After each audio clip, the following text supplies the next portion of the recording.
Intraday के अंदर price का जो बिहेवियर होता है और साथ में लेवल्स का इंपॉर्टेंस कितने ज़्यादा होते हैं, उनको मैं आपको डिटेल में यहाँ पर समझाऊंगा कि किस तरीके से प्राइस के बिहेवियर को देख करके मार्केट में लेवल्स को आइडेंटिफाई प्रॉपर तरीके से करके उनको कैसे समझना है।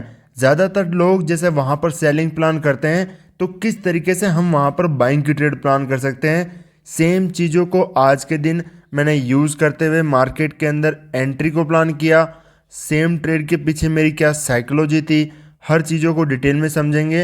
एट द एंड में हम पीएनएल को भी देखेंगे कहाँ पर हमने मार्केट के अंदर एंट्री बनाई। तो आज के दिन मार्केट को हमें पहले प्रीवियस पोजीशंस को समझना पड़ेगा कि प्रीवियस पोजीशंस क्या बनी है। यहाँ से टॉप से सेलिंग आई मार्केट में, बहुत अच्छी खासी अगले दिन मॉर्निंग में सेलिंग आई और सेकेंड हाफ के अंदर यहाँ पर अच्छी खासी रिकवरी देखने को मिली और यहाँ के आसपास मार्केट में क्लोजिंग हुई। अब यहाँ पर कौन से लेवल इंपॉर्टेंट है, 50-500 का जो ये लेवल है और यहाँ पर मार्केट इसके नीचे की तरफ जाकर के क्लोजिंग किया है, यहाँ पर होल्ड जाकर के क्लोजिंग किया है। पहला पॉइंट, प्राइस ने ऐसा मोमेंटम किया तो यहाँ पर इतनी जो शार्प सेलिंग आई, इतने जो सेलर्स आए, इन्होंने अपनी प्रॉफिट बुकिंग कर ली होगी इतने अच्छे खासे रिट्रेसमेंट में, यहाँ पर कोई सेलर बैठा नहीं होगा। दूसरा कि यहाँ पर मार्केट जैसे ही अपसाइड गया और जब रेजिस्टेंस के नीचे जाकर के क्लोजिंग किया, तो यहाँ पर रिटेल ट्रेडर्स या फिर जो भी कोई ट्रेडर मार्केट में यहाँ पर ज़्यादातर पोजीशन किस साइड होगी, क्या बाइंग साइड की तरफ, ब्रेकआउट की तरफ मार्केट करेगा कि मार्केट यहाँ पर अगले दिन ब्रेकआउट करेगा तो बाइंग के लिए? नहीं, मेजॉरिटी पोजीशन यहाँ पर जो बिग प्लेयर है उसकी यहाँ पर बाइंग साइड में है, बट मेजॉरिटी जो रिटेलर्स हैं उसकी पोजीशन यहाँ पर रेजिस्टेंस को देख करके, ऐसे जो मोमेंटम होते हैं इनको देख करके सिर्फ और सिर्फ सेलिंग साइड के अंदर है यहाँ पर कि 50-500 का मार्केट ने रेजिस्टेंस लिया है। तो यहाँ के आसपास मार्केट में सेलर्स की पोजीशन है, मेजॉरिटी पोजीशंस यहाँ पर बायर्स हैं जिनके स्टॉप लॉस कम से कम 50,000 के नीचे की तरफ उनके मार्केट के अंदर स्टॉप लॉस होंगे। तो इस तरीके से पहले तो प्राइस को रीड करने के बाद में हमें मार्केट में एंट्रीज, प्रीवियस डेज के स्टॉप लॉस वगैरह आइडेंटिफाई हुए। अब यहाँ पर दूसरी पॉइंट कि मार्केट जब आज के दिन ओपन हो रहा है, ओपन होने के बाद में क्या मार्केट किसके फेवर में जा रहा है, यहाँ पर से मार्केट का मेरा जो पहला व्यू था सेलिंग साइड के अंदर था कि मार्केट एक बार जो बायर हैं, जो वीक बायर्स भी यहाँ पर ऐड होने की कोशिश हुए थे, इनको मार्केट पहले रिट्रेसमेंट में निकाले और फिर कंटिन्यूशन में अपसाइड जा सकता है। यहाँ पर एक चीज़ तो पॉइंट 100% क्लियर है, जो यहाँ पर बिग प्लेयर यहाँ पर पोजीशन बाइंग साइड में बना करके बैठा है उसके स्टॉप लॉस मैंने आपको बताया 50,000 के नीचे हैं। मार्केट उनके फेवर में ओपन होकर के उनके स्टॉप लॉस आज के दिन बिल्कुल भी हंट नहीं कर सकता। अपर साइड की तरफ मोमेंटम होने के चांसेस बहुत ज़्यादा हायर हैं। यहाँ पर क्या किया मार्केट ने, फिर ओपन होते ही पहली कैंडल इतनी स्ट्रॉन्ग कैंडल बनाई, जैसे ही इतनी स्ट्रॉन्ग कैंडल बनी इमीडिएटली मेरा जो व्यू है सेलिंग साइड से तुरंत बाइंग साइड में शिफ्ट हो गया। यहाँ पर ज़्यादातर ट्रेडर आज के दिन क्या गलती किए, सेलिंग करके, हर जगह मार्केट में सेलिंग प्लान करने का, और मार्केट ने हर तरीके से उनको निकालने की कोशिश की क्योंकि continuous market selling, rise on sell, sell on rise करते हुए लोग मार्केट में करते गए, मार्केट कंटिन्यू अपर साइड की तरफ मोमेंटम किया। तो सारा खेल होता है एसएल हंटिंग को समझना, मार्केट में लेवल्स को कैसे आइडेंटिफाई करते हुए उनका कैसे यूज़ करना है और किस तरीके से प्राइस कैसे बिहेवियर कर रहा है उसको समझते हुए मार्केट में ट्रेड को प्लान करना। यहाँ पर जैसे ही यहाँ पर पहली कैंडल बनी उसके अंदर मेरी क्या साइकोलॉजी बनी कि जो बायर भी यहाँ पर बैठे हैं मार्केट के अंदर, हर बायर यहाँ पर एक बहुत अच्छे खासे प्रॉफिट में आ चुका है। किसी भी कंडीशन में यहाँ से मार्केट सेलर्स को, यहाँ पर बायर के जो स्टॉप लॉस हैं उनको अब टारगेट नहीं कर सकता। किसी भी कंडीशन में हमें सिर्फ और सिर्फ यहाँ पर बाइंग की कंडीशन आइडेंटिफाई करनी है।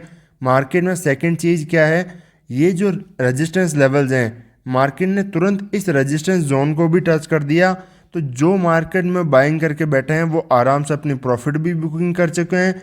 साथ के अंदर यहाँ पर इजीली 50,000 51,000 का जो लेवल है उससे देख करके यहाँ पर लोग सेलिंग के अंदर भी एक्टिवेट होंगे, सेलर्स एक्टिवेट होंगे कि मार्केट यहाँ से रिवर्सल होगा।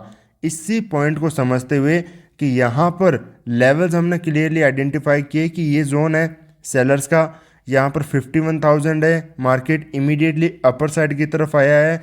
यहाँ पर तुरंत तो मार्केट एक वन वे मोमेंटम के अंदर तो यहाँ से जा नहीं सकता। यहाँ पर सेलर्स पहले एक्टिवेट होना ज़रूरी है अगर हमें बाइंग करना है। तो मेजॉरिटी ट्रेडर्स के अगेंस्ट में अगर आप ट्रेड प्लान करोगे जहाँ पर सब सेलिंग कर रहे हैं, अगर आप वहाँ पर बाइंग करोगे तभी आप मार्केट के अंदर पैसा बनाने के आपके चांसेस हो सकते हैं। और वो होगा जब आप प्राइस को, लेवल्स को प्रॉपर तरीके से आइडेंटिफाई करते हुए कौन कौन से लेवल्स को कैसे यूज़ किया जाता है। जैसे तो आज के दिन सिर्फ मैंने दो इंपॉर्टेंट चीज़ बताई, बट मेजॉरिटी टाइम और भी अलग अलग चीज़ें होती हैं जिनको आपको समझना पड़ता है। अलग अलग कंडीशंस होती है, मार्केट इनका डायरेक्ट ब्रेकआउट कर देता तब मैं कैसे यहाँ पर ट्रेड को प्लान करता, मार्केट यहाँ पर होल्ड करता तो मैं फिर यहाँ पर कैसे सोचता।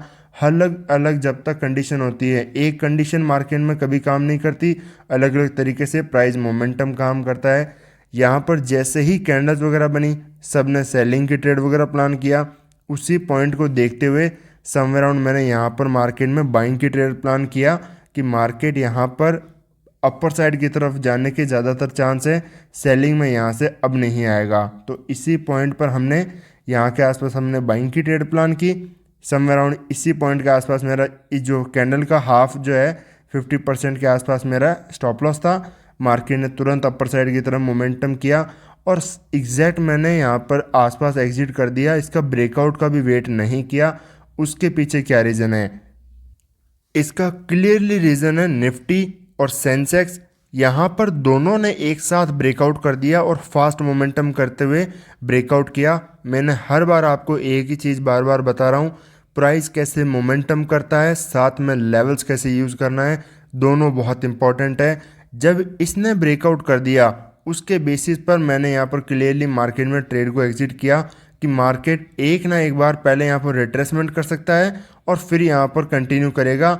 इसलिए मार्केट में जो 51,000 का जो बैंक निफ्टी के अंदर लेवल था, यहाँ पर अच्छे खासा रिट्रेसमेंट के लिए यहाँ पर काम कर सकता है, क्योंकि वापस वहाँ पर लोग पोजीशन क्रिएट करेंगे। अगर मार्केट जैसे ही होल्ड करना स्टार्ट करता है तो फिर वहाँ पर सेलिंग की ट्रेड प्लान होगी। तो इसको देखते हुए मैंने थोड़ा एग्जिट तुरंत प्लान किया, क्योंकि हो सकता है रिट्रेसमेंट ज़्यादा भी आ जाए।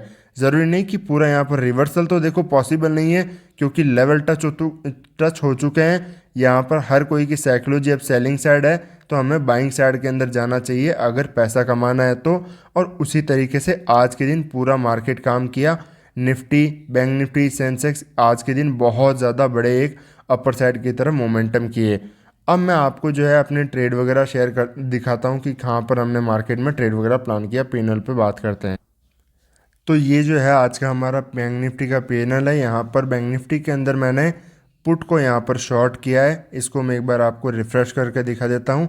यहाँ पर पुट मैंने बाय नहीं किया, पुट को सेल किया है। कहाँ पर हमारी एंट्री हुई है? यहाँ के आसपास मैंने जो है 950 के आसपास मार्केट के अंदर ट्रेड वगैरह प्लान किया, अपने ट्रेड को होल्ड किया और अच्छे खासे लेवल पर जाते जाते प्रॉपरली ट्रेड को यहाँ पर एग्जिट किया और 3,000 रुपये के आसपास के आज के दिन का कुछ प्रॉफिट है। तो मिलते हैं आपसे नेक्स्ट वीडियो के अंदर।